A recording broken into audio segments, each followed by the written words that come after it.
Tengok siapa yang host dia tadi. Kak Zaitun mana Kak Zaitun? Pembaca kita hari ni. Ada Ustaz, Alhamdulillah. Kak Zaitun. Saya nak mulakan, saya share dulu the content, okay?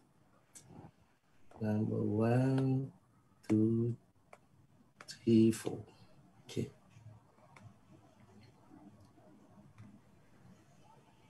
Okay. Kita record dulu. Bismillah. Okay. This meeting is being recorded. Bismillahirrahmanirrahim. Alhamdulillahi rabbil alamin wa bihi nasta'in ala umuri dunya waddin wassalatu wassalamu ala rasulil amin. Nabiyyina Muhammadin wa ala alihi wa sahbihi ajma'in. Subhanaka la ilma lana illa ma 'allamtana innaka antal alimul hakim. Qala 'uqdatam min lisani yafqahu qawli. Assalamualaikum warahmatullahi wabarakatuh.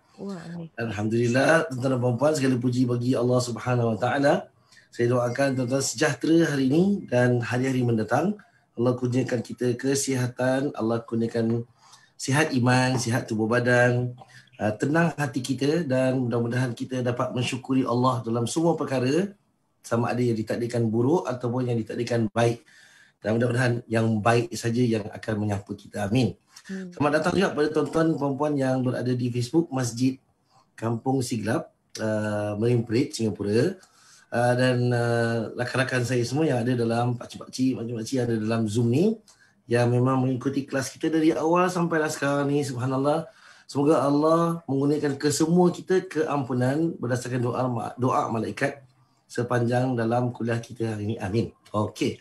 Kak Zaitun dah siap kat sana untuk kita bacakan hadis yang ataupun tajuk hadis yang ke-74, iaitu meluruskan saf termasuk kesempurnaan solat. Sila Kak Zaitun. Bismillah. Bab 74, meluruskan saf termasuk kesempurnaan solat. An Abi Hurairah 'anil Nabi sallallahu alaihi wasallam annahu qala innama ju'ila al-imamu liyutamma bih fala takhtalifu alaihi fa idza raka'a farka'u wa idza qala sami'allahu liman hamidah faqulu rabbana lakal hamdu wa idza sajada fasjudu wa idza shalla jalisan fasallu julusan ajma'un wa aqimus saffa fi ssalati fa inna iqamatas saffi min husnis salati.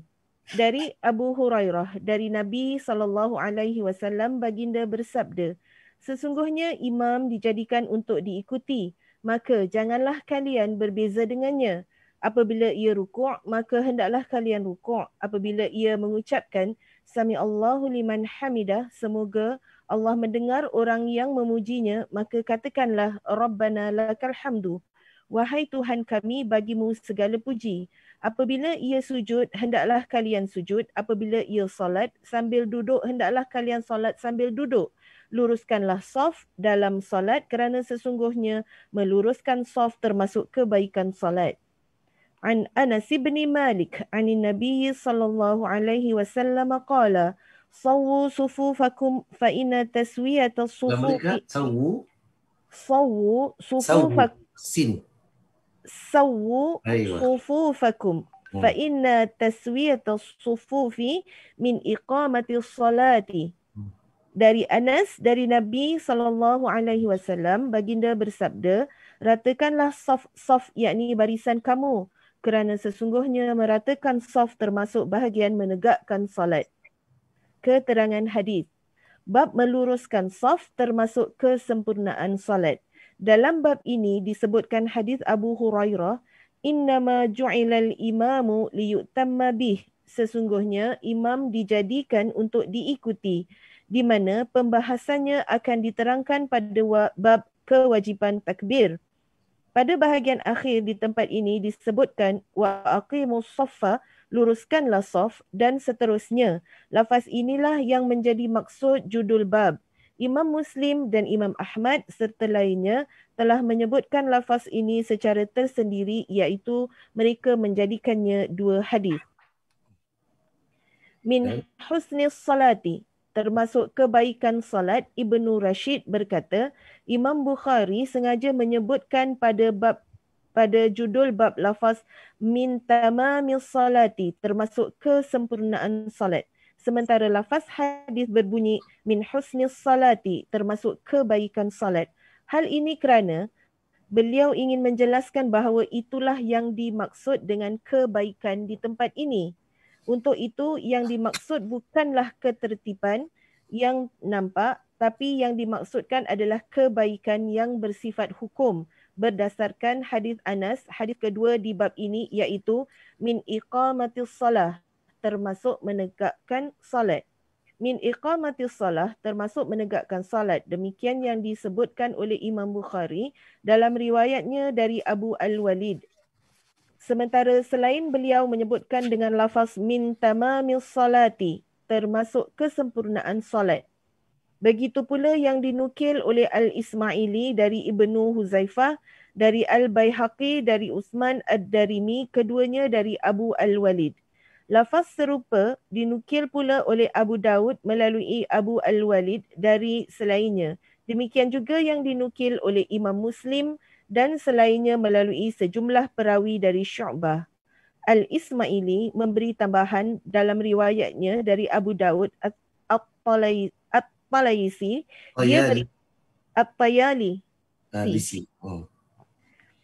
dia berkata, Sami'tu Syu'bata yaqulu dahantu fi hadzal hadithi lam as'al Qatadata asami'tahu min Anasi amla. Aku mendengar Syu'bah berkata, aku telah teledor. Teledor tu cuai. Macam careless lah. Dia overlook. Dalam hadis ini kerana tidak bertanya kepada Qatadah, apakah engkau, yakni Qatadah, mendengar langsung dari Anas atau tidak? Saya tidak menemukan Qatadah menukil riwayat ini dari Anas, melainkan menggunakan kata an, yakni diriwayatkan dari. Barangkali inilah rahsia sehingga Imam Bukhari menukil pula hadis Abu Hurairah dalam bab ini untuk memperkuat kedudukan hadis Qatadah. Lafaz iqamatis salati, menegakkan salat, telah dijadikan dalil oleh Ibnu Hazm untuk menyatakan wajibnya meratakan saf, kerana menegakkan salat adalah wajib dan segala sesuatu yang menjadi bahagian yang wajib hukumnya adalah wajib. Tapi kelemahan pendapat ini cukup nyata, terutama telah kami jelaskan bahawa para perawi tidak sepakat mengenai lafaz ini. Ibnu Battal berpegang dengan makna lahiriah hadis Abu Hurairah dan menjadikannya sebagai dalil bahawa meratakan saf adalah sunnah hukumnya. Dia berkata kerana kebaikan sesuatu merupakan tambahan terhadapnya setelah sesuatu itu sempurna. Namun pandangan ini terbantah oleh riwayat yang berbunyi min tamamis salati, termasuk kesempurnaan salat. Namun bantahan ini dijawab oleh Ibnu Daqiq Al-Aid bahawa lafaz termasuk kesempurnaan salat bisa saja disimpulkan tentang hukum disukainya meratakan saf, kerana kesempurnaan sesuatu adalah tambahan bagi sesuatu itu, di mana sesuatu itu tidak akan terwujud dengan sempurna kecuali dengan tambahan itu. Landasan argumentasi ini cukup jauh kerana lafaz syarak tidak difahami kecuali menurut makna yang ditetapkannya dalam bahasa Arab. Hanya saja lafaz tersebut difahami menurut uruf, iaitu kebiasaan, apabila telah nyata bahawa yang demikian itu adalah uruf syar'i. Okey, terima kasih Zaitun. Sempurna 4 muka surat yang Zaitun baca. Dan tuan-tuan dan puan, syukur pada Allah. Hadis ini adalah satu lagi hadis yang memberi kita satu dorongan bahawa Islam adalah agama yang bukan hanya memberikan hukum ataupun undang-undang, tapi Islam adalah satu agama yang sudah diberi undang-undang, namun banyak cara ataupun banyak lain-lain ibadat ataupun perkara-perkara lain yang disunatkan ataupun yang diwajibkan oleh Allah SWT untuk menyokong kita melakukan perkara tersebut. Jadi bermakna dia tidak seperti undang-undang dunia seperti mana manusia melarang ataupun menyuruh tetapi tidak ada pensyariatan ataupun kehakiman ataupun satu undang-undang dijadikan yang lain untuk kita membantu kita melaksanakan perkara asas itu. Islam ada banyak lagi. Saya bagi contoh ya. Katalah kita cakap tentang berbohong itu dosa. Nah, Islam menjadikan bercakap benar itu satu kemuliaan. Bermakna bukan hanya turun undang-undang atau Allah Ta'ala mewajibkan undang-undang Islam atau agama sebagai tidak boleh berbohong. Hukumnya dosa. Tapi Allah menjadikan banyak lagi faktor lain untuk kita selalu bercakap benar. Dia bukan hanya Allah nak tengok undang-undang ini supaya manusia itu dihukum. Namun Allah nak melestarikan hidup kita. Apabila Allah suruh kita semayang berjamaah atau hukum berjamaah di masjid itu untuk lelaki, ada yang bilang sunnah, ada mazhab yang bilang wajib. Seperti mazhab Imam Ahmad bin Hanbal. Sama ada di sunnah ataupun di wajib, ianya adalah satu perintah agama. Nah, namun di sini Allah jadikan juga perkara-perkara lain seperti pahala, seperti berjalan, setiap langkah yang kita lalui, berjalan ke masjid itu dikira sebagai satu pahala atau dorongan. Kemudian kita sembahyang dengan saf yang lurus seperti dalam hadis yang kita belajar ini, lagi satu dorongan. Dalam urusan saf ada pula yang kita sebut sebagai rapat-rapat, satu lagi dorongan. Dan sembahyang berjamaah itu sendiri mempunyai 27 kali lipat pahala dan itu juga sebagai dorongan. Dan manakala tuan-tuan, lagi satu dorongan ada. Nabi SAW, siapa yang masuk sembahyang dengan seorang imam dan bersurai sesuai dengan perginya imam, maka dia dapat lagi satu pahala. So bermakna Islam adalah agama yang bukan hanya menetapkan pensyariatan ataupun hukum, namun Islam adalah agama yang memberi semangat ataupun mendorong kita untuk melakukan perkara-perkara baik tersebut. Tidaklah hanya kita nak dihukum, tapi Allah nak lihat kesejahteraan hidup kita. Masya Allah, tabarakallahu ta'ala. Ya? Nah, hadis yang Kak Zaitun baca tadi ni, Kak Zaitun kata apa? Hadis nombor 722, dari Abu Hurairah, dari Nabi SAW, baginda bersabda, sesungguhnya imam dijadikan untuk diikuti. Liyutamma bihi. Tuan-tuan puan, kalau kita perasan kat sini, lafaz liyutamma bihi ni untuk dijadikan untuk diikuti. Ini perlu kita faham ya. Sebab Allah tak kata atau Nabi tak kata hendaklah kamu ikut imam. Nabi kata imam diikuti.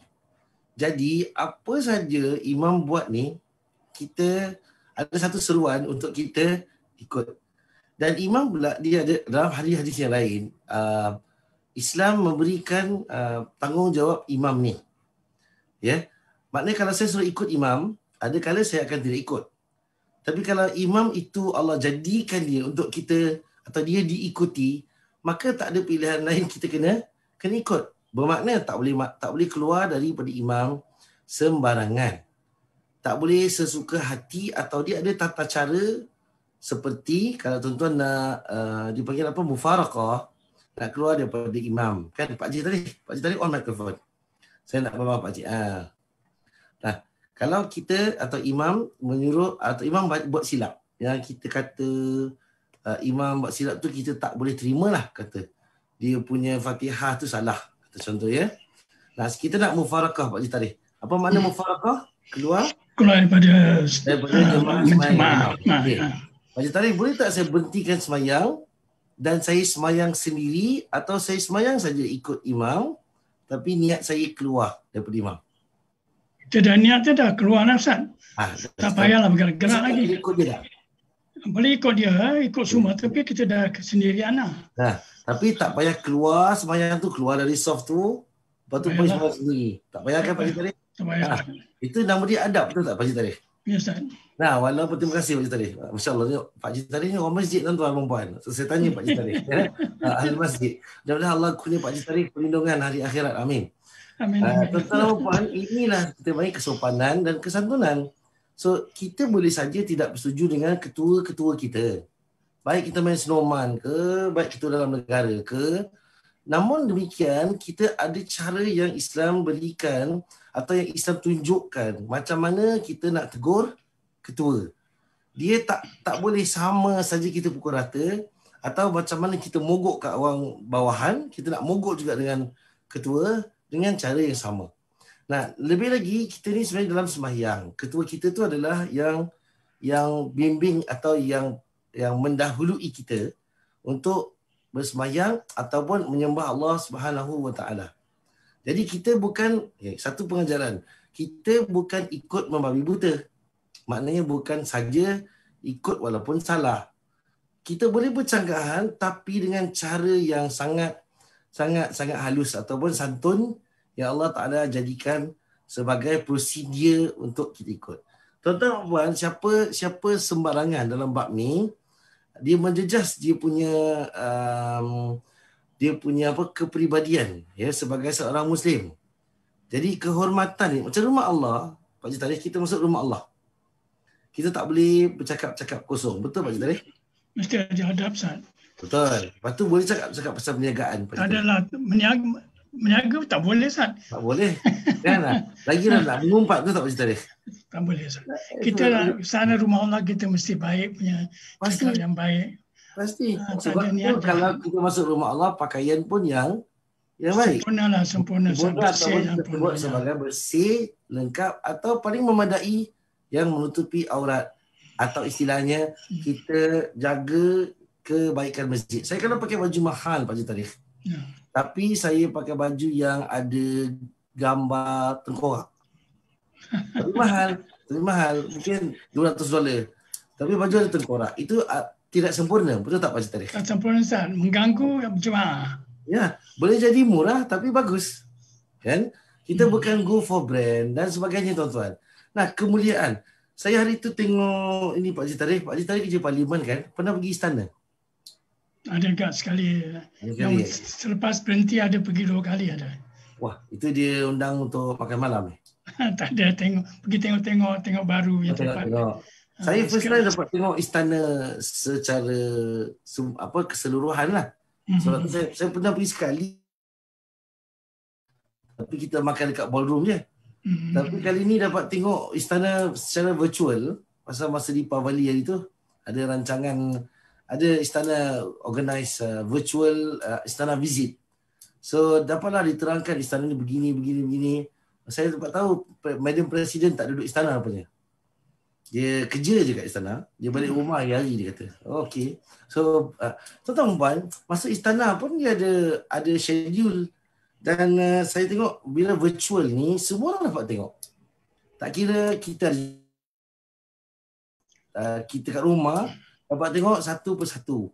Dan masa tu Pak Cik Tarikh ada dia laksanakan dialog dengan Madam Presiden.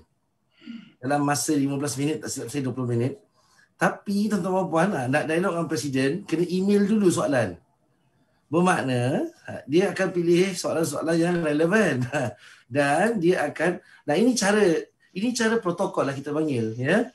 Begitulah dengan imam sembahyang ni dan juga ketua-ketua dalam Islam. Kita ada protokol yang kita raikan. Saya tak setuju kalau orang kata protokol tu tak ada dalam Islam. Protokol tu ada. Nah, ada ketua A, B, C. Contoh ada yang A mungkin santai. Sultan Kelantan jadi agung. Santai betul. Sangat santai. Sampai beliau boleh aja pakai plakat, tak ada masalah. Untuk acara-acara rasmi beliau boleh je pakai jubah. Tak ada masalah. Tapi bila kita tengok ada sultan yang lain pula, dia jadi agung, dia akan gunakan panggil apa tadi kita sebut apa tu, protokol sebagai satu perkara yang penting. Saya ingat kita tuan-tuan sebagai umat Islam, kita harus menyantuni protokol ni bukan kerana kipas, tapi kerana adab yang Allah Subhanahu Wa Taala nak kita jadi baik dan bersatu. Tidaklah elok atau we can't afford to berpecah belah antara satu sama lain. Terlebih lagi kita rakyat Singapura ni terlalu kecil untuk kita berpecah atau kita membenci antara satu dengan lain. Singapura ni tak besar, kena lockdown aja habis. Pusing-pusing muka kita juga. Pak Cik Tarikh, dekat internet saya tengok keluar-keluar muka kita juga. pusing lagi kita lagi, ya. So bermakna jumpa lagi kawan yang tu pula. So bermakna tuan-tuan dia tak jauh lari. Nah, Allah jadikan kita ni dalam Singapura agak kita senang to communicate, senang to diatur, ataupun senang kita nak mengatur strategi ataupun nak mengatur langkah kita sebagai seorang Muslim. Nah, doa yang terbaik tuan-tuan. Kalau masjid, alhamdulillah saya dengar masjid Pak Haji Ahmad Jantan, masjid dah dibuka lagi 50 orang tak silap saya. Ada 3 section kalau Jumaat yang lepas. So bermakna ada 50. So 3 section. Semua 10 masjid sekarang ni dah bermula operasi untuk pilot saya ingat, untuk ujian. Dan mudah-mudahan tuan-tuan doakan yang terbaik, dia boleh dilaksanakan oleh lebih ramai ataupun lebih banyak masjid untuk accommodate, ya. Saya rasa gembiralah perlahan-lahan saya rasa kita tak pernah menyesal perlahan-lahan ni. Sebab saya tengok di Malaysia, saya secara peribadi merasakan, saya tak wakil mana-mana pihak, apabila tempoh hari lepas PKPB, mereka izinkan untuk berkuliah di masjid dan sebagainya kembali, maka risikonya tinggi. Bila berkuliah balik datang ke masjid, boleh kelas ngaji datang ke masjid. Namun bila sakit kena, bila satu sakit semua kena. Terlebih lagi saya tengok orang Islam secara umumnya tuan-tuan dan puan, ada yang tak jujur. Kalau demam masih datang sebab kita masih menyangka kita demam biasa. Saya ulang sekali lagi kan, footballer sekarang COVID-19 positif. Dia tak tahu pun dan dia tidak ada simptom pun. Dia panggil apa? Apa dia panggil istilah dia? Pembawa kan? Pembawa saja kepada COVID-19. Tapi tetap dia sakit dan positif. Dan seorang pemimpin Palestin wafat, meninggal kerana COVID-19. Ya. Dan seorang lagi Pak Haji Tarikh, seorang alim di Lubnan, Syekh, saya lupa nama Syekh Halabi, Syekh murid kepada Syekh Albani, wafat kerana COVID-19. Tuan-tuan dan puan, kita nak sebut di sini bahawa perlahan-perlahan itu lebih baik daripada serentak dibuka kerana kita masih selamat. Saya sebut di sini dengan penuh tawakal saya pada Allah Ta'ala dan saya serahkan semua kepada Allah. Namun usaha yang kita buat itulah yang kita dapat. Jadi tak apa-apa kalau perlahan, mudah-mudahan. Tapi slowly but surely lah. Jangan slowly sampai tak ada lah. Ya. Dan saya melihat sekarang ni Pak Haji Tarikh, slot-slot untuk semayang jemaah pun agak relax. Dah boleh datang, ya. Macam saya sebut sebelum ni tuan-tuan dan puan, yang saya risau adalah post COVID-19. Tak tahu kita nak react macam mana. Tak tahu kita nak bila semua keadaan jadi pulih sepenuhnya, adakah kita akan lebih rajin ataupun kita akan lebih memakmurkan masjid, ataupun adakah kita akan sikap kita lebih bagus mendatangi masjid. Saya cakap gini, tempoh hari saya kena ni Pak Haji Tarikh, saya kena ni Pak Haji Ahmad. Dalam satu ceramah saya dikata orang yang menyokong Muiz, dia bilang. Saya sokong Muiz, saya menghalang orang ke masjid. Tak apa-apa, bagi saya tak jadi masalah. Tapi saya tak pernah sokong Muiz apa-apa lah. So, saya sokong pun tak guna. Saya tak sokong pun dia tak ada manfaatnya. Tak ada kepentingannya. Namun tuan-tuan dan puan, saya cuma memberi pandangan peribadi. Nah, dan demikian saya sebutkan kerana kita umat Islam, saya khawatir bila terlalu cepat kita dapat kembali ke masjid. Saya tak tahu apa kita nak buat. Saya tak tahu ni maksud saya, adakah kita akan sama macam dulu? Datang masjid, datang saja, kurang beriktikaf, banyak bercakap di luar, ataupun kita lebih rajin datang ke masjid bagi orang yang tak rajin ke masjid macam saya, ataupun adakah kita jaga solat 5 waktu di masjid macam mana kita tak sembahyang solat 5 waktu sekarang di masjid? Atau apa kita nak tengok? Sebab Allah bagi satu pengajaran. Allah bagi satu iktibar untuk kita. COVID-19 ni. Masih lagi ada orang yang datang ke masjid tapi marah-marah. Masih ada. So adakah bila kita baik nanti, semua keadaan pulih, kita sama juga? Kalau gitu Allah bagi COVID-19 tak ada maknanya untuk kita. Sebetulnya kita satu kaum yang agak jengkel dan degil apabila dikurniakan ataupun Allah turunkan satu ujian yang berat. Sampai hari ini pun saya tengok Amerika pun handicap dalam masalah ni. dalam keadaan ini kita masih bersikap yang sama. Saya rasa saya resap diri saya dululah dan untuk semua. Nah, kita memang excited untuk tengok keadaan pulih seperti sedia kali. Namun saya secara peribadi, kalau bolehlah Allah jangan bagi dia cepat sangat. Bagi dia lambat sikit supaya kita bertahap-tahap. Sebab manusia ini perlu untuk dia bertahap-tahap faham dan kita akan lebih berjaya dan lebih sungguh-sungguh kepada Allah SWT. InsyaAllah, amin. Tapi Pak Cik tadi dah boleh pergi kan? Kalau orang pakcik-pakcik yang umur 60 ke atas. Ada pagi ada Ustaz. Sebab Iskandar tu Dia tak bukan bapak dia slot. Dia kata ayah dah tua jangan pergi dulu. Saya tegur dia, saya kata sekarang mufti kasih pergi. Dia pula jadi mufti kat rumah. Saya kata pergi semalam Jumaat. Sebab saya kata orang tua-tua mesti hati dia dengan masjid dekat. Kita muda-muda ni memang banyak urusan dunia. Orang tua-tua dia hati dengan masjid dekat.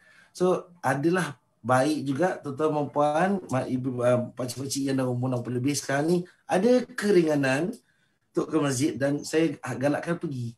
Ya. Kalau tak sihat sikit pun tak payah pergi dulu sebab nak jaga keselamatan semua orang. Okey? Sama ada ni. Terima kasih Pak Cik Tarikh. Nah, apabila ia rukuk kata hadis, apabila ia rukuk maka hendaklah kamu rukuk ataupun hendaklah kamu maka apabila ia rukuk maka hendaklah kalian rukuk.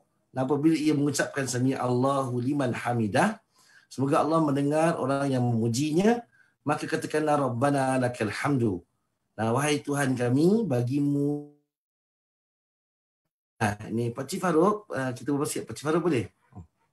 How are you Pak Cik? Pak Cik on your mic, unmute your mic. Thank you Pak Cik. Yes, sir. Okey, Masya Allah. Pak Cik, saya dengar tadi last week pergi semalam pergi MRI scan. Ya, lambat return. Mudah-mudahan semua baik Pak Cik. Alhamdulillah. Saya sekali kena MRI scan tu, memang betul bunyi gedegung kan. Saya tengok saya kena half body. Saya tengok kalau orang kena full body masuk dalam tu seram juga. Lama. Pak Cik seram masuk dalam tu semua. Lambat sebelah pinggang dia ambil. Dia masuk sampai dalam tu. Dalam 25 minutes lah. 25? Saya kena masa tu 1 hour. Saya buat 2 kali. Doktor pun tak nak masuk macam dia suruh kita buka sendiri benda-benda dia. Kalau ada benda dia suruh operate sendiri. Ini mudah-mudahan baik tu Pak Cik Farouk. Pak Cik, saya nak tanya satu soalan je.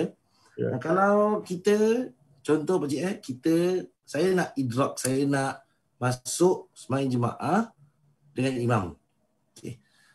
Akhir perbuatan yang kalau imam sembahyang, akhir dia, maknanya kalau saya nak dapat rakaat yang sama, katalah rakaat 1. Okay. Imam dah rukuk. Imam rukuk tu masih saya kalau masuk join, saya dapat tak rakaat yang 1 tu Pak Cik? Dapat, rukuk dapat, kita dapat. So bila saya mula tak dapat? Dah bangun daripada rukuk, saya kira tak dapat. So iktidal kira tak dapat? Rabbana lakal hamd. Okey, so maknanya kalau saya masuk dia imam sami. Dia sebut sami. Saya pun Allahu Akbar dia sami. Dapat tak Pak Cik? Agak. Saya fikir tak dapat lah. Okey, saya setuju dengan Pak Cik. Bagus. Okey, Pak Cik Farouk. Just in case this is Jumaat. Okey. So maknanya kita ambil satu gambar khas sembahyang Jumaat. Khusus. Okey, kalau rakaat 1, saya masuk dan imam sudah iktidal. Dah bangun dari rukuk. So saya masih boleh join as sembahyang Jumaat atau tidak Pak Cik? Maknanya boleh. Untuk dapat Jumaat. Boleh. Sebelum dia salam boleh. Okey, kalau rakaat kedua, imam rukuk. Kemudian imam bangun sami Allahu liman hamidah. Saya nak masuk tu tengah iktidal. Saya kena niat Jumaat ke saya kena niat Zuhur? Niat Jumaat lah. Niat Jumaat juga. Okey. Kalau tahiyat akhir, imam tengah tahiyat akhir sebelum beri salam. Nah, saya masuk juga dan imam belum sempat bagi salam lagi, saya masih dapat Jumaat tak? Dapat. So maknanya saya sempurnakan lagi 2 rakaat sebagai solatul Jumu'ah dan itu sah. Betul Pak Cik Farouk? Sendiri ya, sah. Okey, itu dalam mazhab Hanafi.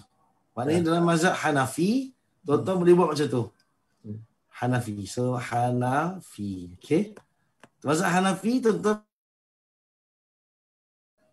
sampailah imam sebelum imam beri salam. Ini khas untuk sembahyang Jumaat. Okey, kita niatkan sembahyang Jumaat dan boleh langsung saja sempurnakan lagi 2 rakaat. Dalam mazhab Syafi'i itu tak boleh, Pak Cik Farouk.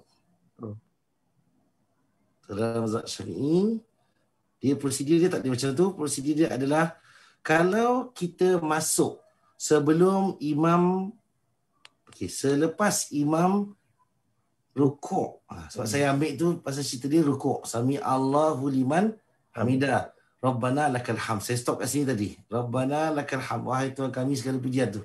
So bermakna kalau dah rakaat kedua, saya nak masuk lepas imam rukuk, iktidal ke atas, saya kena niat sembahyang zuhur. Tapi saya ikut imam. Maknanya masuk juga, tapi niat saya salat zuhur, saya sembahyang dengan imam dan saya kena sempurnakan salat zuhur, bukan solatul Jumaah. Ini khas untuk mazhab Syafi'i, namun mazhab Hanafi dan lain-lain mengizinkan yang tadi. So yang mana satu kita nak buat, dua-dua boleh. Pak Cik Farouk cakap tadi pun betul. Nah, kalau ada yang nak amalkan zuhur pun betul. Sebab perkaranya dasarnya adalah berjamaah. Di sini ulama khilaf. Tapi dua-dua jawapan ni cantik. Dan saya selalu sebut tuan-tuan, dalam kuliah saya kata jangan impose kita punya pendapat sendiri untuk orang lain. Untuk orang lain tak boleh lah. So kalau Pak Cik Farouk buat macam yang tadi, Pak Cik masuk, Pak Cik sempurnakan 2. Maknanya Jumaat lah. Saya tak boleh bilang Pak Cik salah. Atau saya nak paksa Pak Cik buat zuhur juga sampai 4. Saya ingat kita akan bergaduh. Okay? Nah, kalau saya pula sembahyang zuhur 4, Pak Cik Farouk takkan boleh cakap saya mandai-mandai. Salah. So bermakna tuan-tuan, kita tahu perkara ni, perkara yang kita spontaneous, kena react. Dia tak ada orang nak, betul orang belajar agama, tapi walaupun kita belajar, ada kalanya kita akan lupa, gamam, kita gabra. Dalam kita nak semayang tu nak niat apa So kita akan niat Jumaat lah. Niat Jumaat. Tak apa-apa. So kalau kita niat sempat fikir betul, kita kena zuhur. Misalnya ikut Syafi'i. Silakan. Dan ada orang pula dia tak nak stick to Syafi'i je. Dia nak kepelbagaian yang dia rasa dia tahu. Silakan. So bermakna di sini tuan-tuan dan puan-puan, untuk sembahyang jamaah biasa. Maknanya zuhur, asar, maghrib, isyak, fajar, tolak Jumaat. Nah, apabila imam sampai kepada tahap ini, mana tahap dia rukuk, seorang yang masbuk salat, yang masuk kemudian ke belakangan, boleh saja ikut imam dan masuk daripada waktu rukuk dan dia dikira masih mendapatkan rakaat yang pada ketika itu dilaksanakan sebagai 1 rakaat. Nah, kalau dia masuk selepas, barulah dia harus menambah rakaat jika kurang. Kecuali sembahyang Jumaat yang berlaku jika imam masih rukuk dan dalam mazhab sebut apa? Dalam mazhab Makcik Ainul kata apa ni? Makcik Ainul, jika buat solat zuhur kerana tidak dapat Jumaat dengan imam, adakah solat kita masih dapat jamaah dengan imam atau solat sebagai individu? Nah, tapi Makcik Ainul kalau imamnya masih solat, kalau dalam mazhab Syafi'i lah, kalau imamnya masih solat dan kita tidak, mana kita tak dapat rakaat kedua tu, dah lepas daripada iktidal, kita ikut imam tu tapi niat solat zuhur. Sebab solat Jumaat tak boleh dilakukan kecuali dengan keadaan berjamaah. Solat Jumaat ni tak boleh luput, drop. Kalau seorang tak boleh Jumaat. Nah, sebab tu kita pernah belajar sebelum-sebelum ni, mungkin tuan-tuan dululah, kita nak Jumaat berapa orang? Dalam mazhab Syafi'i 40 orang. Ada sebut 3 orang. Nah, dia mesti jamaah. Yang penting 2 orang belum tahu lagi. 2 orang belum tahu lagi dan jamaah ini mesti tunai sama imam. Sebenarnya kalau jamaah ni datang, kalau dalam mazhab Syafi'i, jamaah ni datang kemudian, tak payah Jumaat pada waktu tu. Sampai cukup qaram. Atau orang yang berjamaah dia masuk solat tu dan dia tak sempat rakaat kedua punya rukuk. Dia masuk selepas itu. Maka dia kena sempurnakan, dia join imam, tapi dia sempurnakan dengan solat zuhur. Tapi kalau yang bermazhab Hanafi ataupun yang lain-lain menyatakan bahawa boleh saja sempurnakan Jumaat dengan 2 rakaat, tapi dengan niat Jumaat juga walaupun selepas imam rukuk. So tuan-tuan, boleh saja mana-mana ya. Ini saya bagi info tambahan sebagai mengingatkan kita. Walaupun sekarang ni Jumaat takkan berlaku lah macam tu, sebab Jumaat sekarang ni adalah Jumaat yang hanya yang mendaftar saja boleh datang, dan hanya kita akan sembahyang takbiratul ihram dengan imam. Saya tak rasa ada Jumaat yang akan datang lambat daripada solat. Lambat untuk khutbah possible. Dan kalau kita rasa kita tak boleh datang awal, kita boleh sembahyang pukul 3. Saya kata tak ada apa-apa masalah. Dan memang kita kata kat sini bahawa apa, Jumaat terhad. So biasanya orang nak datang ni dia akan appreciate keadaan tu, dan dia akan sebolehnya sampai dia boleh Jumaat dengan baik, insyaAllah. Okay. Kemudian apabila ia sujud, kata Nabi SAW, apabila ia sujud, hendaklah kalian sujud, dan apabila ia solat sambil duduk, hendaklah kalian solat sambil duduk. Sekali lagi saya ulang, apabila ia solat sambil duduk, hendaklah kalian solat sambil duduk. Ni maksudnya apa ni? Maknanya kalau imam sembahyang biasa, kita sembahyang biasa. Kalau imam solat sambil duduk, Kak Zaitun, Kak Zaitun sekejap. Oh, Kak Zaitun. Ya, Ustaz. Okey. Tadi Kak baca solat sambil duduk ni, ada tak keterangan dia? Tak ada, Ustaz. Cuma ada kan? Okey. Mengikut kefahaman, maknanya imam adalah orang yang mungkin sakit ataupun keadaan dia tu memerlukan dia untuk solat dalam keadaan duduk lah. Betul. Lepas tu Kak Zaitun, adakah itu maksud dia atau maksudnya adalah bila imam duduk antara dua sujud atau tahiyat? Tak, solat sambil duduk. Solat sambil duduk berarti dia duduk dan sembahyang dia memang caranya duduk. Betul tak? Ya, betul. So kalau imam sembahyang duduk, dalam masyarakat kita, Kak Zaitun, selalu imam takkan jadi imam kalau dia sembahyang duduk. Betul. Okey. So adakah Kak Zaitun final ni, Kak Zaitun nak cakap ni betul ni? Kalau imam sembahyang duduk, kita kena ikut sembahyang duduk. Kalau mengikut hadis ni lah. Tapi kan kita pernah discuss benda ni, Ustaz. Kita ada dua pendapat. So kita pernah belajar sebelum ni. Ya, kita ada dua pendapat. Sama ada makmum boleh duduk atau makmum tetap berdiri. Ya. Tapi sah tak sembahyang dengan imam yang duduk? Sah. Sah. Dan jamaah tu sah tak, Kak Zaitun? Kak Zaitun? Sah. Sah ke tu?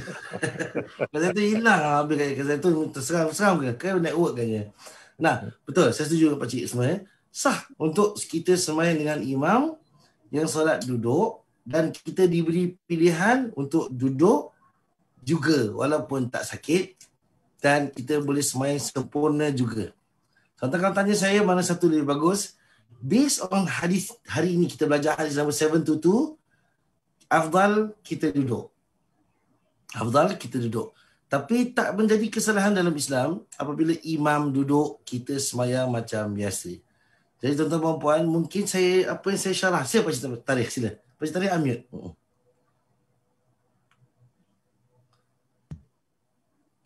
Sila Pakcik Tarikh. Ini apa? Sambil duduk, kalian apa? Sambil duduk juga. Kalau imam duduk, maksud saya, saya terfikir pula. Maka rakaat pertama macam solat zuhur. Rakaat pertama, okey. Sekali rakaat kedua, tak tahu apa jadi pada imam. Dia duduk tu.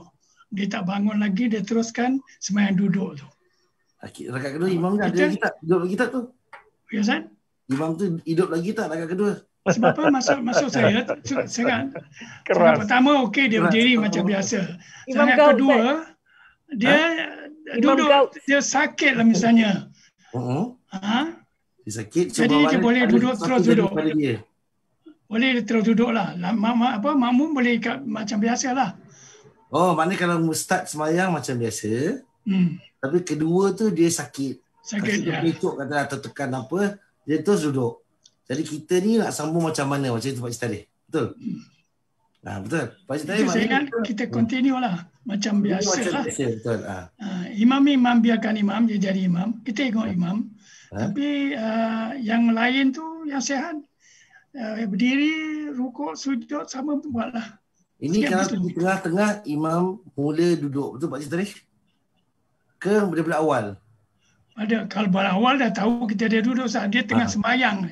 Macam nak masuk masa rakaat yang ketiga dia macam tangkap biawak kaki tu krem. Jadi dia tak boleh continue yang rakaat keempat. Kena duduk. Betul. Ada pilihan Pak Cik Tarikh sembahyang macam biasa tadi ataupun memang ada pilihan Pak Cik Tarikh nak duduk juga. Sila boleh duduk. Tapi imam kat Singapura ni tuan-tuan secara realitinya lah. Saya ingat jaranglah imam nak buat macam tu walaupun dia simpul biawak Pak Cik Tarikh.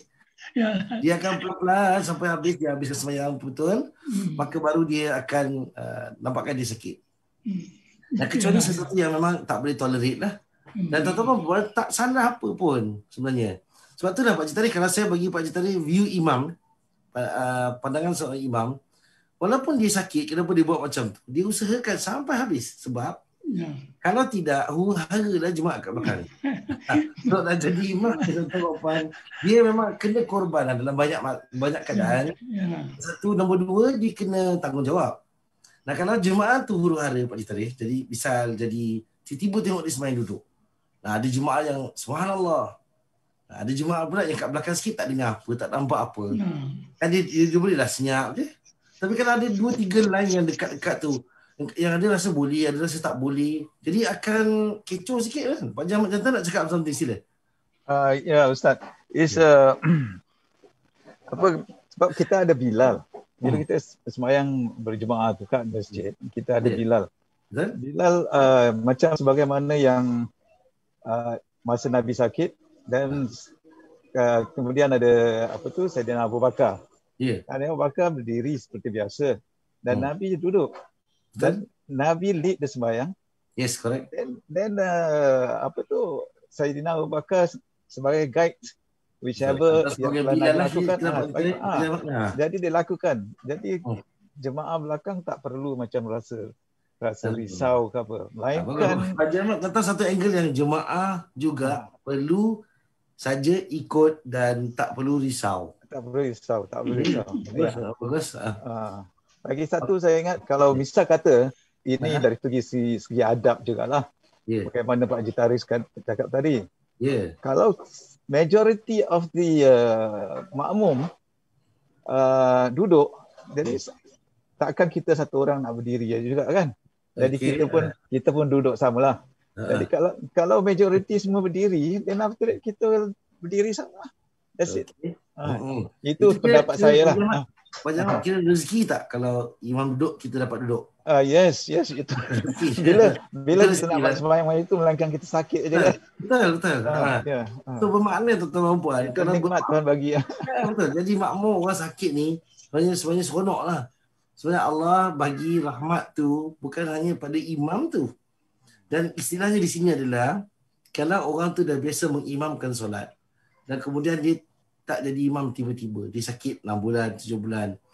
Di sana, dia physically dia sihat kecuali kaki dia sakit. Katakan tadi terpelecok, terpatah, terretak dan sebagainya. Dia masih lagi boleh bertugas sebagai seorang imam. Dan kita tengok di sini rahmat Allah Ta'ala adalah bila dia boleh bertugas, bermakna dia masih berfungsi. Di sini tuan-tuan, saya tolaklah kalau orang yang sakit jantung, yang jalan pun pedih jantung. Ini lain cerita lah. Jadi nak jalan ke masjid pun satu masalah ya. Dan kita pun faham ada orang nak rehat, ada orang tidak. Ada orang sakit, kalau dia rehat lagi sakit kat rumah. Dah sakit sikit, kasih rehat lagi tak jumpa orang, dia jadi makin down ya. So ada ketikanya di sana kita rasa perlu ya untuk orang-orang seperti ini teruskan khidmat dia dan boleh saja dia jadi imam dalam sebuah keadaan. Pak Cik Tarikh, terima kasih. Pak Jamat Jantan, terima kasih.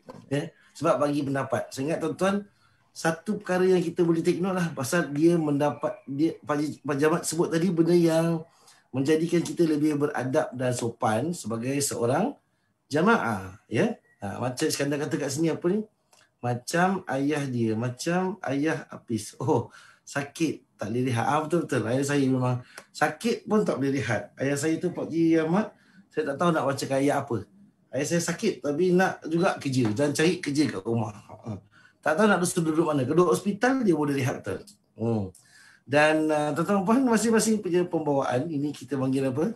Saya walaupun tak sakit nak rehat. Nah, lain pula ya. So di sini tak ada salahnya, tak ada betulnya selaku ataupun sebagai umat Nabi Muhammad SAW, kita beriman pada Nabi dan kita harus ikut apa yang Nabi kata ni, iaitu imam diikuti. Nah, saya bagi senario lain. Kalau imam ni baca tak sedap atau baca sembarang, tajwid tak bagus, kita kena ikut juga selagi mana dia tidak merubah makna ataupun struktur ayat dalam bahasa Arab tadi. Okey. Saya nak ingatkan semua orang, termasuk diri saya lah ya. Nak membaca Al-Quran dengan sempurna ni adalah satu tuntutan agama. Maknanya Allah sebut warattilil Qur'ana tartila. Kena baca Quran sebagus mungkin, semampu kita membacanya dengan terbaik. Mana kalau dengung-dengung, kalau hurufnya tipis-tipis, kalau sebut hurufnya angin, kena anginkan. Astaghfirullah. Dia tak boleh astaghfirullah. Kena fawallah. Kena sebut yang terbaik.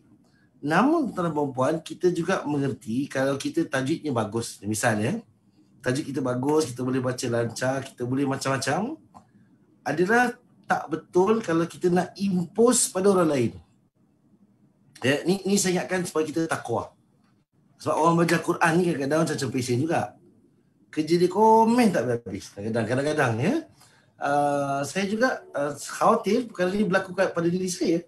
Sebab kadang-kadangnya kita dengar imam. Nah, saya mengerti. Sebab saya mengerti bahawa imam ni dia kena above sikit dengan makmum, dia kena above one level. Maknanya dia punya bacaan, dia punya akhlak ataupun dia punya kepribadian. Tapi dalam masa yang sama, makmum juga ada yang setaraf dengan dia. Maknanya mungkin dia juga bagus tajwid, dia juga akhlak dia bagus. So setaraf, satu level. Nah, siapa-siapa yang jadi makmum ni adalah baik untuk dia berlaku sopan walaupun imam tadi melakukan silap ataupun kita sebut apa, membaca tidak sebaik dia. Sebab selagi mana tidak merubah makna dalam sembahyang ataupun tidak merubah struktur grammar bahasa Arab, masih lagi boleh diterima. Dan dia panggil itu khata apa Pak Haji Tarikh, ingat tak? Khata jali ataupun dia panggil khata khafi. Dia ada dua dalam Islam. Satu khafi. Khafiyun, kha-fa-ya. Khafiyun. Khafiyun ni satu kesalahan yang imam buat. Dan memang tidak disedari oleh jamaah kecuali mereka yang tahu dan mereka yang belajar. Saya bagi contoh tuan-tuan ya. Banyak kali kita baca Quran, kita terbaca kalimat, contohnya kalimat, saya ambil contoh saya ambil contoh kalimat-kalimat dia, bagus, senang sikit. Okay, kita ambil kalimat. Okay.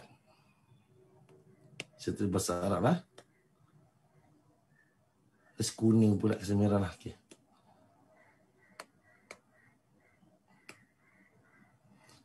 Nak kenal satu orang baca ni, Kak Zaitun. Kak Zaitun. Okay, ini Kak Zaitun baca. Salah. Afwa. Kak Zaitun baca? Afwajan. Sekali lagi. Afwajan. One more time. Afwajan. Salah. Kak Zaitun baca balik. Afwajan. Sorry, ada gangguan network tadi. Baca sekali lagi. Afwajan. Salah. Okey. Okey. Kak Zaitun salah sikit je. Kak mana salah dia, okey? Kalau Pak Haji Tarikh, bacakan Pak Haji Tarikh. Tolong saya. Kak Zaitun silap. Pak Haji unmute your mic. Apa aja? Okey, Pak Haji kata ja. Okey, baca sekali lagi saya dengar. Apa aja? Okay, sekali lagi Pakcik, one more time. Afwaja. Okay. Pak Zaitun, terima kasih. Pak Zaitun, you can mute back. Okay. Kak Zaitun. Kak Zaitun boleh silap agak-agak kat mana? Dia punya gym tu, Ustaz. Bukan. Pakcik Tarikh baca betul, tapi bukan subjek saya kat sini gym. Okay. Soalnya subjek kat sini gym ni okey je untuk baca. Gym ni okey je untuk baca jan atau untuk baca ja. Okay. I'm good with it. Maknanya okey lah, both boleh. Afwajan, afwaja, boleh. Kalau Pakcik Tarikh ikut tajwid, dia jadi mat iwad lah. Satu, jim ni jadi satu, mat iwad dia panggil. Itu kalau ikut tajwid lah. Itu kalau Quran. Saya tulis bahasa ni bahasa Arab je. Okay. Kak Zaitun ni silap tadi Kak Zaitun, dekat kalimat fa. Fa, okey. Pakcik Tarikh baca betul. Kak Zaitun baca silap tadi, kenapa? Kak Zaitun sebut macam ni. Afwajan. Afwajan. Okay. Huruf fa ni, huruf yang ada angin. Bila saya sebut huruf ada angin, dia tak boleh Kak Zaitun berhenti. Afwajan. Afwajan. Saya dengar Kak Zaitun baca 3 kali macam tu. Sebab saya ulang lagi. Afwajan. Pakcik Tarikh baca tadi. Afwajan. Afwajan. Dia tak berhenti. Afwajan.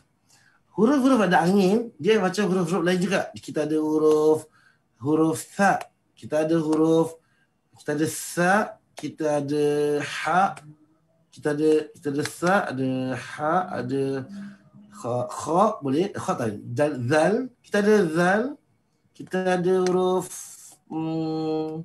zal, sin, shin, sad, dad tidak, za, ya ada dia ada za dan lain-lain. So kita ada few huruf macam ni yang memang orang kalau baca betul-betul, kalau kita dengar semayang tak semayang, istitalah terdat ya. So dalam semayang banyak kali imam terbaca angin dia hilang. Angin dia patut bunyi tadi. Afwaja.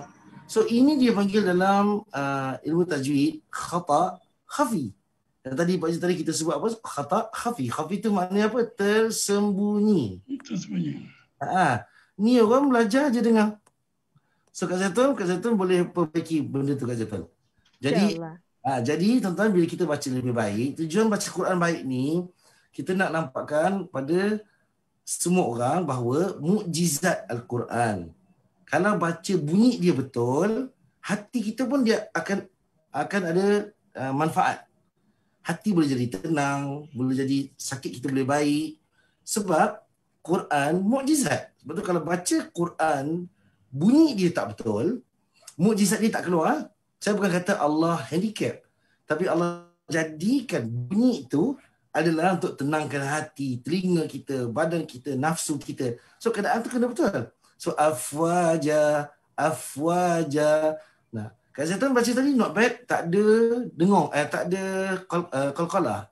Dia panggil apa Pakcik Tarikh? Qalqalah bouncing. Ada orang baca lagi afwaja. Tu salah. So afwaja. Pakcik Tarikh tolong saya baca satu lagi boleh? Boleh, insya-Allah. Kalau Pakcik Tarikh betul, kita minta Pakcik Tarikh baca. Terima kasih. Insya-Allah. Okay, kita try satu lagi. Saya ambil kalimat okey. Ni panjang sikit Pakcik Tarikh Boleh. Tak apa-apa kan? Boleh insya-Allah. Dapat pahala. Allah. Sedang masjid lagi kita ni. Tak ada handphone Ustaz. iPhone.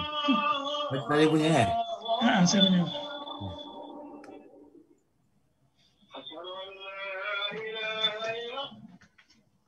Alhamdulillah. Kenapa apa jadi kat muazzin tu Pakcik Tarikh? Wafat ke? Ya, Ustaz. Saya dah matikan. Saya ingat dia wafat apa? Siap tiba-tiba. Nak baca ni. Okey, Pakcik Tarikh saya ambilkan sikit lagi. Sikit lagi. Ni senang ni Pakcik Tarikh. Sebab kena bariskan. Kalau tidak cepat sikit tulis. Okey. Ini pada halal Ustaz. Silakan. Suhufi Ibrahim Ya, Musa. Suhufi. Ini Hamzah baris bawah. Hamzah yang kat tu. Suhufi Ibrahim. Suhufi Ibrahim wa Musa. Okey. Suhufi Ibrahim wa Musa. Baca tadi macam seram-seram aja. Baca sekali lagi. Suhufi Ibrahim wa Musa. Okey. Okey, wa Musa tadi baca tadi nak berhenti berapa harakat? Nah, dua boleh lah, Ustaz. Dua sebab apa ini penghabisan kan. Ini dalam halah kan, Ustaz? Betul. So sekali lagi baca tadi, baca final punya. Suhufi Ibrahim wa Musa. Okey. Alhamdulillah, terima kasih baca tadi masih betul.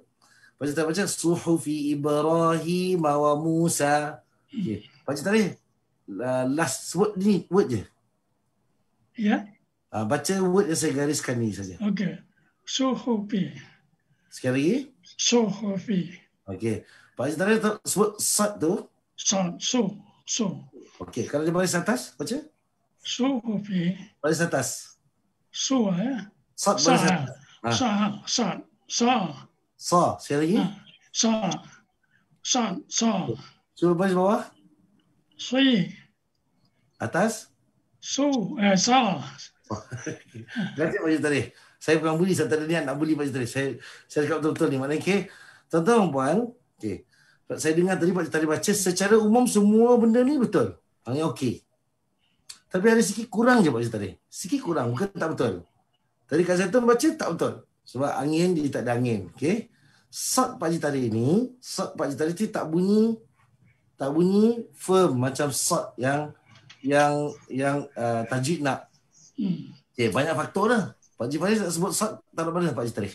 Lidah taruh mana? Sad. Lidah taruh mana lidah? Dekat sad antara apa belakang gigi depan Ustaz. Gigi depan. Atas bawah? Belakang atas. Ya, atas gigi atas. Taruh belakang lidah, hujung lidah belakang gigi atas. Ya. Kemudian nak sebut, saya sebutkan Pak Haji Tarikh. So hujung lidah, so ni lidah kita hujung, ni lidah kita hujung. Okay, kita nak naikkan ke atas belakang gigi ni. Gigi atas.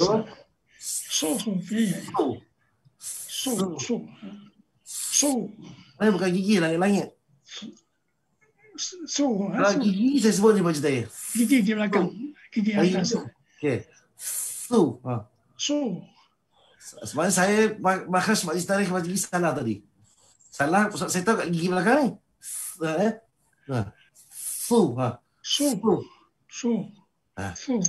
Baca tadi, kalau baca tajwid, tadi tengok makhraj atau tempat keluar huruf sad, hujung lidah kita, hujung lidah maknanya kita punya lidah depan, hujung dia turunkan ke bawah.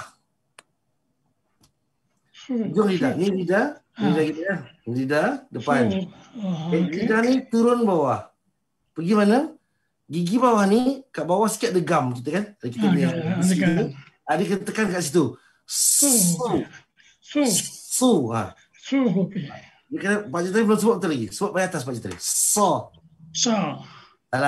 Kenapa Pak Haji Tarikh punya muncung? Huruf sad, Pak Haji Tarikh tak boleh baca. Kalau saya langgar ni, saya cium je pen ni, haram. Kata Syekh Mansur. Sebenarnya, dia kata turun bawah. Saya tak sebut dia, turun ke bawah. Tak mau muncung. Muncung tu tak ada manfaat. Tekan bawah Pak Haji Tarikh. Okey. Tuan-tuan, saya tak tukar segmen ni belajar tajwid. Cuma nak kata, there will be, ataupun there are imams yang baca tak sama bunyi dia. So pada kesalahan-kesalahan macam Pak Haji Tarikh baca tadi, silap dia sikit je. Yang tadi Kak Zaitun baca, silap dia orang yang nak kena tahu.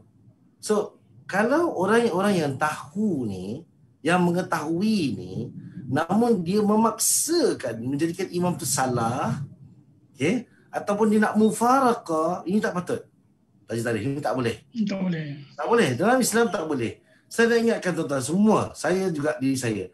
Kalaupun kita baca betul dan baik, mufaraqah ni has to be the last thing to pop up, keluar daripada kepala kita. Dia mesti last thing, maknanya dengar betul-betul imam ni baca bahasa Melayu. Okey, kita keluarlah. Kalau dia setakat dia salah sikit-sikit tu maksud saya yang kita belajar dan kita tahu orang awam nak buat susah. Sad tadi tu Pak Tadi, sad tu cuma boleh muncul bila dia depan je. Sebab baris depan mu, fu, su, boleh. Tapi kalau dia baris atas tak boleh muncul. So. Dah tu bunyi dia kena dalam lingkungan yang padat lah. Kena padu. So gitu. Su. Begitu. So, terima kasih Pak Citari tolong saya pasal sebab perkara ni, tuan-tuan dan puan, saya ingatkan semua orang, termasuk diri saya. Nah, apabila seseorang impose bacaan yang orang lain perlu baca macam dia baca, itu salah. Dia jadi apa? Takkan harmoni. Sebab pernah terjadi di masjid-masjid, bila orang-orang belajar tajwid dengan guru-guru dia hebat-hebat lah, alhamdulillah, tak ada masalah, guru-guru dia tak ada dosa pun, ya. Nah, orang ni dia jadi pergi pada imam dan ada orang yang tak nak sembahyang dengan imam macam tu. Saya ingat ni salah tuan-tuan ya. Kita kena faham bahawa pelaksanaan bacaan satu, Allah bagi kurniaan bacaan bagus lebih lagi satu, dan juga pelantikan imam tu lagi satu. So dia ada 3 subjek yang berbeza. Kalau imam tadi asas pun baca tak betul, saya ingat kita bolehlah mengemukakan concern kita pada pihak tertentu. Nah, kalau imam tadi asas dia okey, bagus, cuma penambahan atau istilahnya perkara-perkara yang khafi yang saya sebut tadi, Pak Citari, benda-benda sembunyi, orang belajar betul baru nak dengar benda tu, maka bolehlah dia tenangkan jiwa dia untuk tidak komplain. Jangan yang orang tak baik. Dan kita kena tahu kesatuan mesti datang dengan kesefahaman. Dia mesti nak ada tolak ansur. Kalau tak ada tolak ansur, kalau salah buang. Dia jadi apa Pak Citari? Jadi bergaduh lah kan? Sikit silap buang. Saya rasa itu sangat zalim lah. So kita kena ambil lebih kurang, tuan-tuan. Kita kena ada tolerance level dengan orang. Dalam masa sama. Ya Pak Citari? Tak boleh maju, Ustaz. Betul. Tak boleh maju kalau kita sikap kita sikit buang kan Pak Citari? Jangan kalau kita kena buang pun kita akan rasa sedih lah. Kita rasa susah dan sebagainya. So tuan-tuan dan puan, walaupun kita sebut kat sini, imam tadi mempunyai kesalahan atau bacaan yang kurang memuaskan namun masih boleh diterima dalam syariat, maka tolonglah ikut imam. Dan akhir dia sebab boleh luruskan saf dalam salat. Yang tadi kita baca kat Zatul baca, ada pendapat kata wajib, ada pendapat kata sunnah, atau ada keadaan ada pendapat kata tidak wajib namun dia menyempurnakan kewajipan. So kat sini tuan-tuan dan puan, saya secara peribadi memilih pandangan luruskan saf ni wajib ya.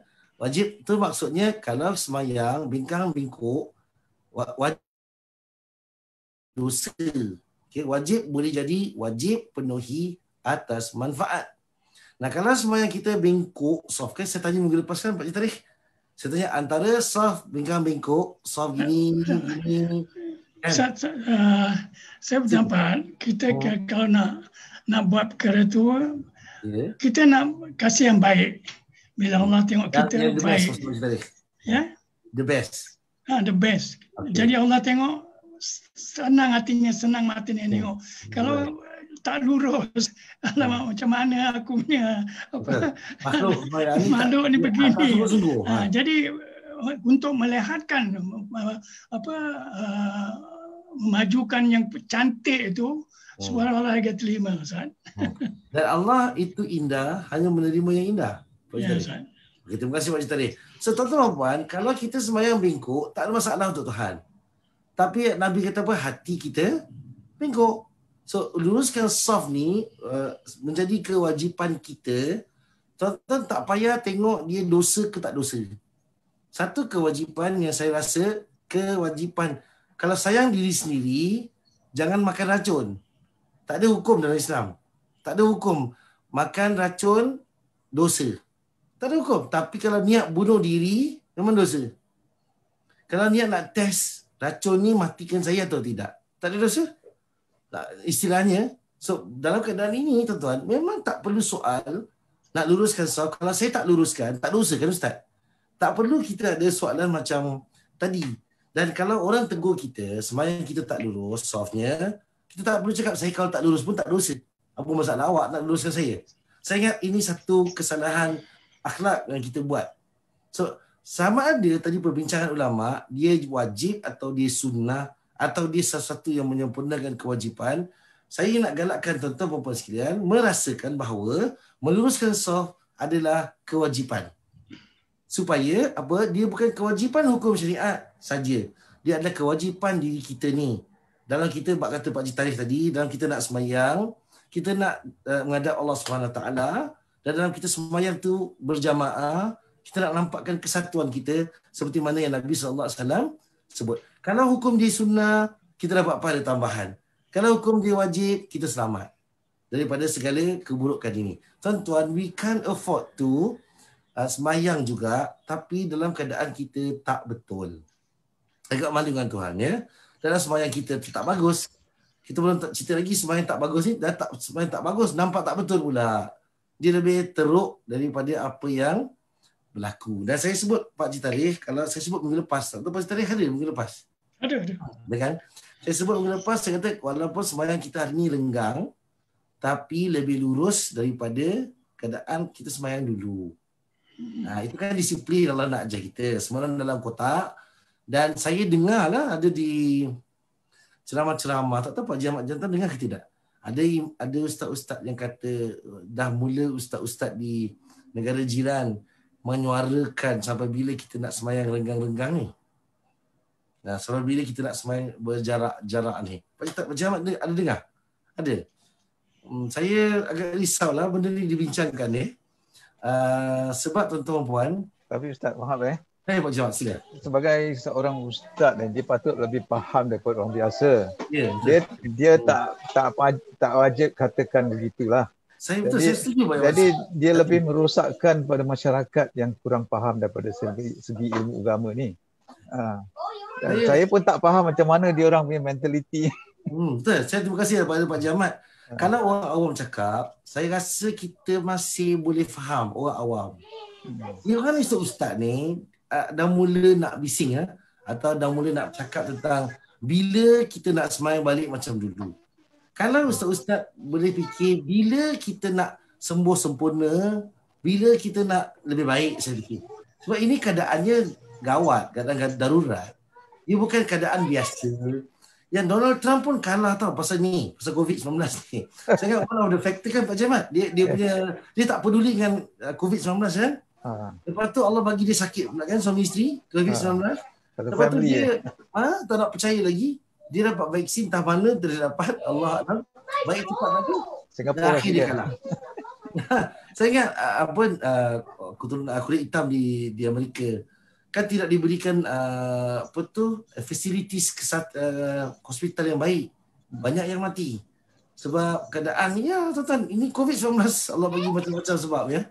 So saya rasa asatizah untuk persoalkan perkara tersebut adalah sangat tidak membantulah. Bak kata Pak Jamat tadi. Terima kasih Pak Jamat. Pak Jamat suarakan daripada seorang awam yang peka. Saya rasa tuan-tuan dan puan, kalau ibu kalau tengok mana-mana video ceramah yang membincangkan ataupun yang menyuarakan sembahyang rapat-rapat dan berjarak macam sekarang, saya harap dengar saja lepas sudah. Untuk kita follow up ni, not the right time to follow up. Kita nak kena convince one by one. Masjid buka, alhamdulillah, bagus dah. Jumaat operate, bagus dah. So dia slowly but surely. Saya ingat dalam bab ni, kalaupun luruskan saf ni sunnah atau wajib, masih lagi dapat saf kita lurus. Kita tak dapat kan? Kita tak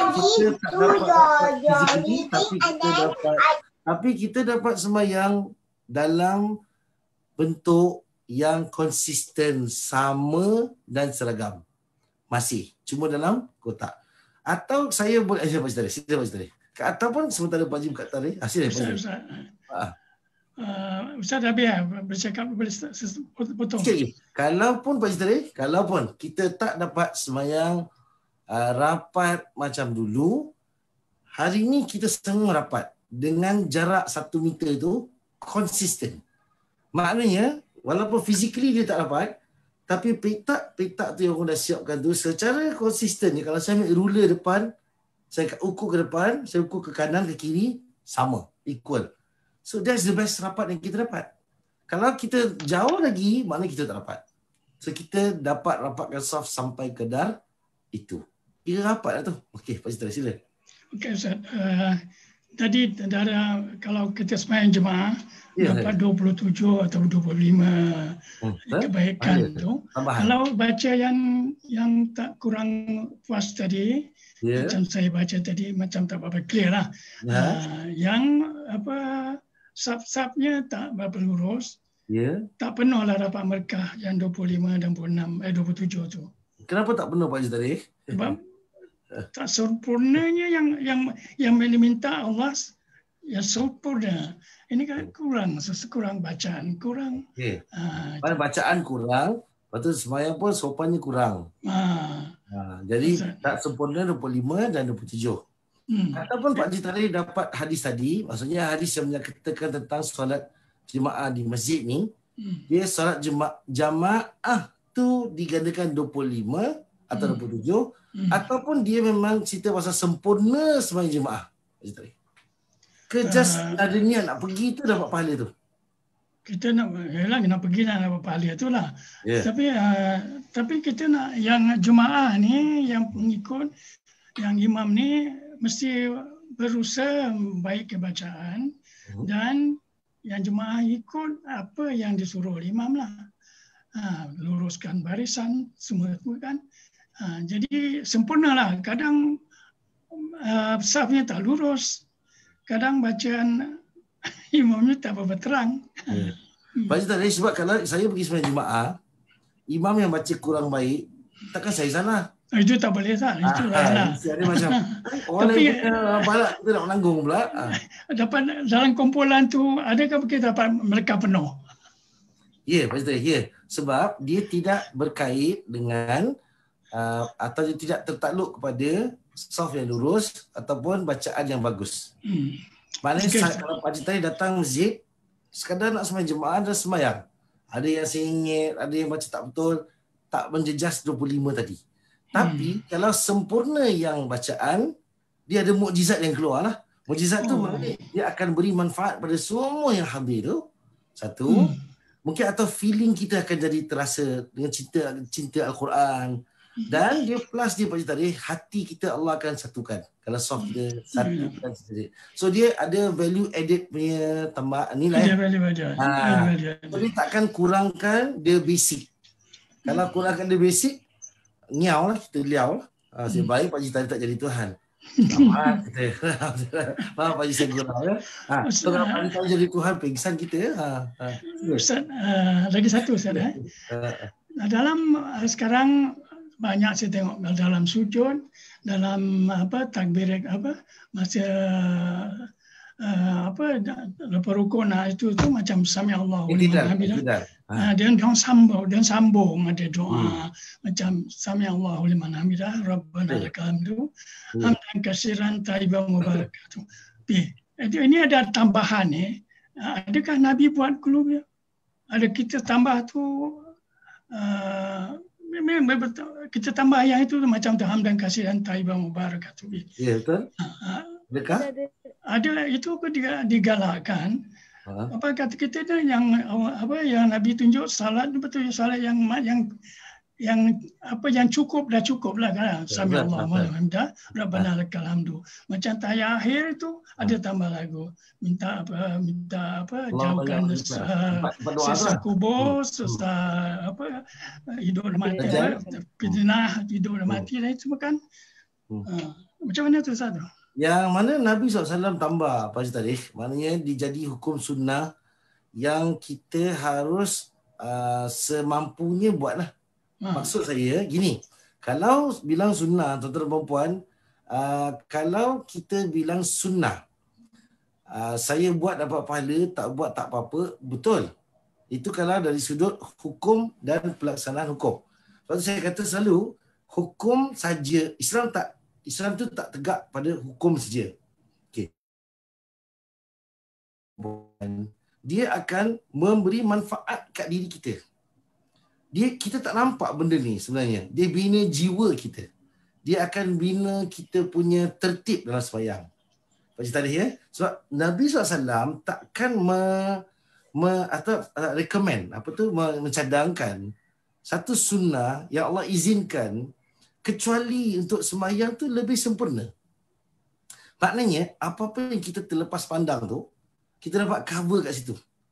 Cover tu maksud saya minta Rabbana lakal hamdu hamdan katsiran tayyiban mubarakan fihi. Ya, kalau orang puji Allah, Rabbana lakal hamd disab. Okay. Bila kita tambah hamdan katsiran, Allah baca hamdan kesyukuran yang melimpah ruah, katsiran, tayyiban yang baik ya Allah, mubarakan yang diberkati, mubarakan fihi, ya mana pujian itu supaya Allah terima lagi. Maknanya kita bukan saja puji di bibir, sami Allahu liman hamidah dah. Kita sebut Rabbana lakal fihi. Maknanya kita merayu pada Allah lebih. Possibility untuk diterima lebih tak Pak Haji Tarikh? Ya. Ya pasti. Nah, kat situ value added sunnah. Apabila orang mengatakan ini sunnah saja, saya tak buat tak apa-apa. Itu hak dia. Tapi itu pandangan dari sudut hukum. Nah, pandangan dari sudut manfaat manusia atau kita panggil peradaban manusia, dia pasti nak yang the best. Apa yang Nabi recommend dalam solat ni, termasuk doa yang 4 tadi tu, Nabi ingatkan kita benda yang main. Selamat dari Dajjal. Kita pun tak tahu kalau besok Dajjal keluar. Tak mustahil perkara macam tu berlaku. Dan selamat kehidupan mati dan hidup ni, saya sampai hari ni terdengar kes-kes ya. Maknanya orang dah mati, masih lagi hartanya diperbahaskan. Ataupun ahli keluarganya masih bergaduh lagi. Istilahnya ada tak? Pasal benda ni wujud kan? Wujud, dan kita tak naklah sampai kita sudah meninggal, terfitnah dalam keadaan yang sedemikian rupa.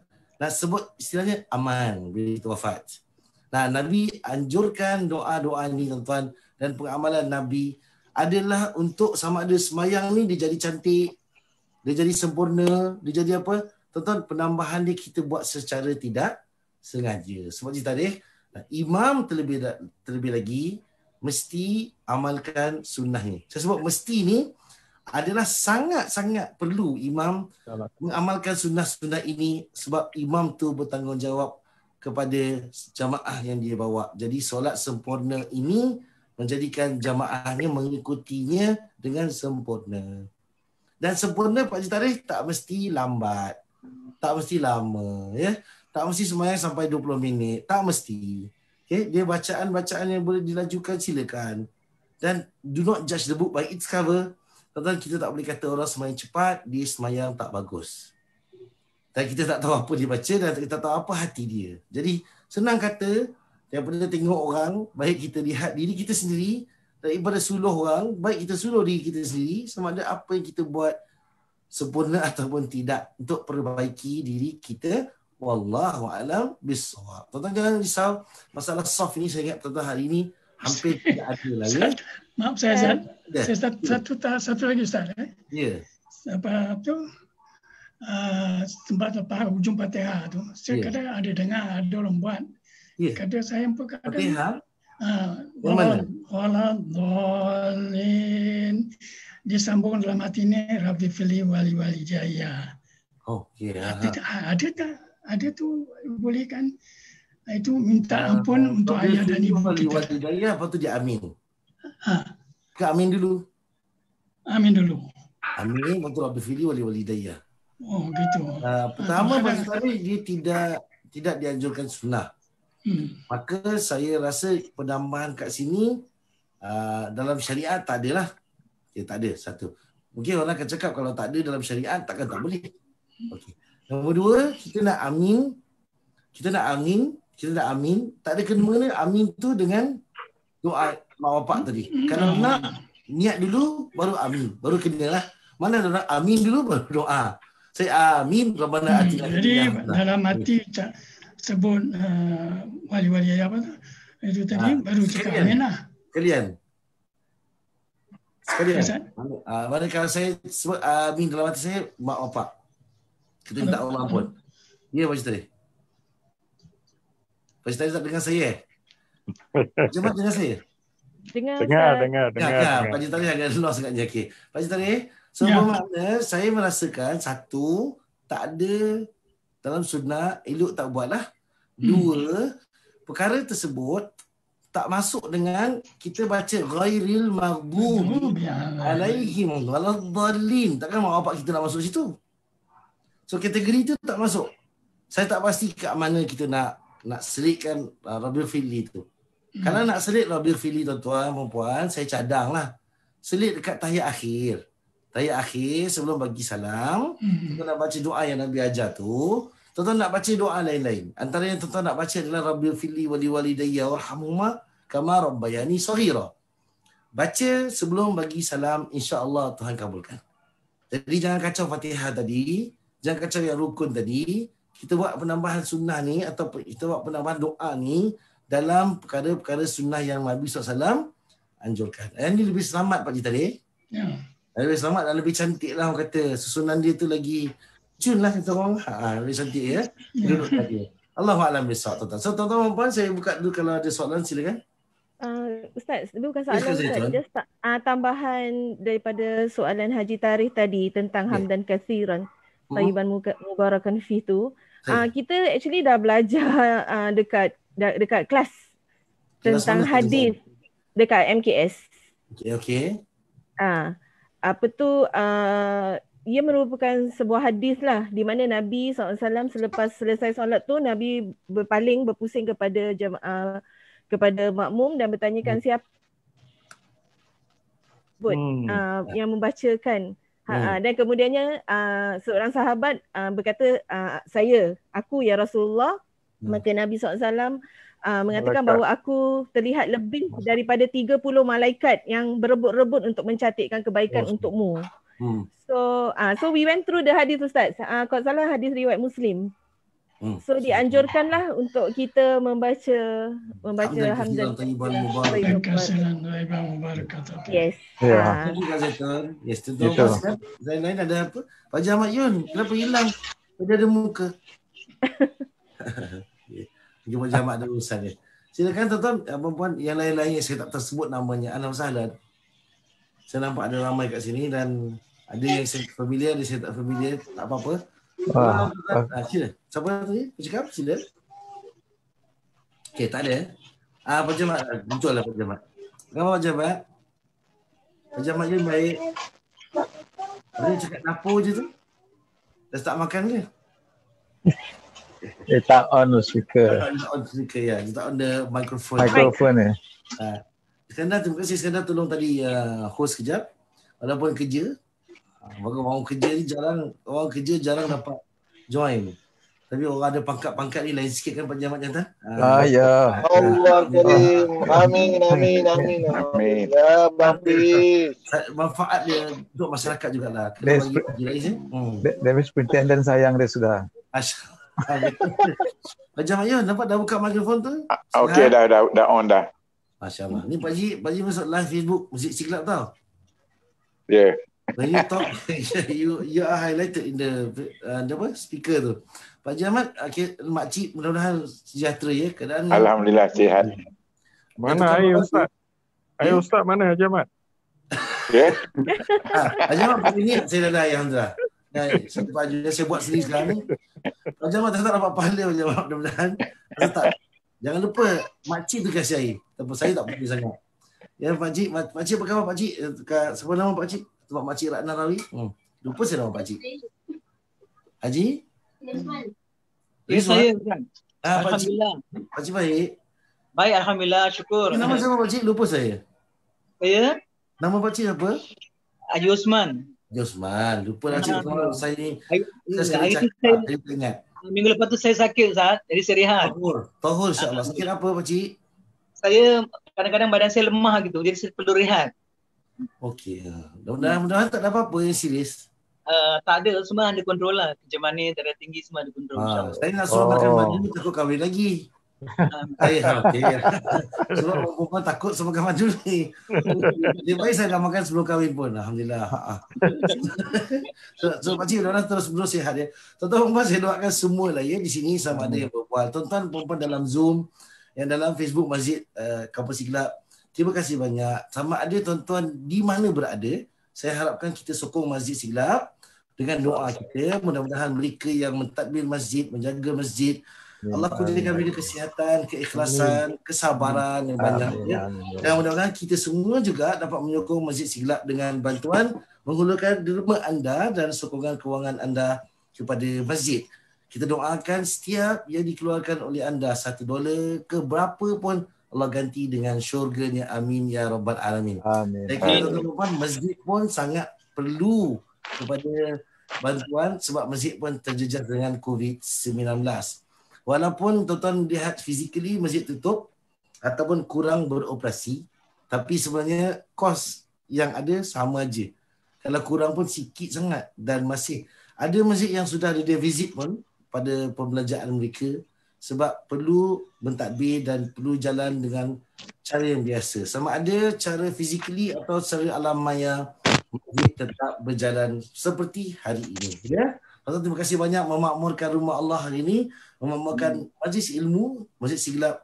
Saya doakan tuan-tuan pun dikurniakan Allah syurga Al-Firdaus. Amin. Ini ikhlas kita ya. Terima kasih banyak pada semua. Yuk kita tutup dengan tasbih kafarah dan suratul Asr. Subhanakallahumma wa bihamdika asyhadu an la ilaha illa anta astaghfiruka wa atubu ilaik. Bismillahirrahmanirrahim. Wal asri innal insana lafi khusr illa alladhina amanu wa 'amilus shalihat wa tawasaw bil haqqi wa tawasaw bis sabr. Billahi taufiq wal hidayah. Wassalamualaikum warahmatullahi wabarakatuh.